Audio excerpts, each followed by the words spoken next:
to be sent to the rural areas. It was a carbon copy of what the Adbare did over there. And then remember, because about 100,000 nomads were affected by drought, they were settled in the south, where the farmers were really removed from their land.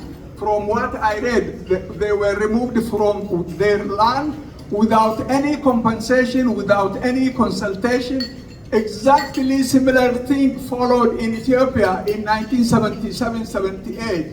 In fact, the military government planned to resettle 3 million northern Christians in Oromo area, but because of the war at the time in Eritrea, in Ogaden, in Tigray, in Oromo areas, they were able to resettle 1 million people from the north in Oromo areas. What is most striking is the Oromo people were required to build houses for those settlers and feed them, provide them with the necessities of life for 6 months. Essentially, the slavery of the past was really revived at that time, in that period. And let me come to the last few points. Resolving these intriguing challenges, let me sum up very briefly. Of my intellectuals definitely have done a great deal. You know, the first concern about the language was in the 13th century.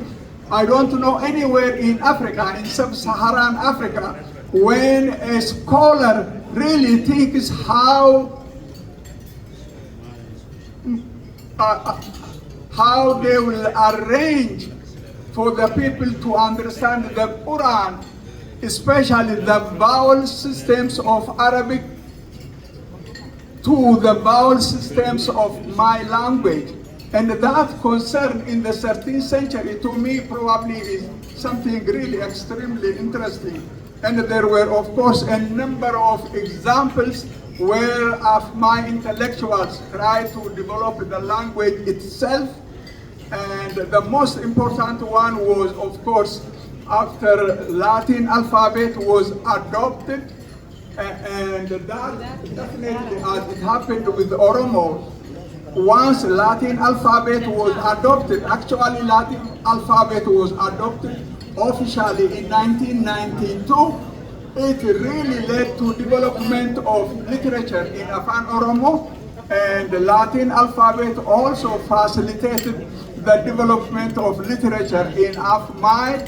And what truly surprised me and truly impressed me is today Afmai is one of the 2 official languages of Somalia, and this is included in the constitution.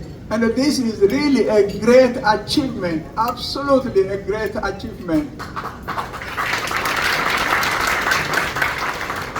It will take a long time for Afan Oromo to reach at that level.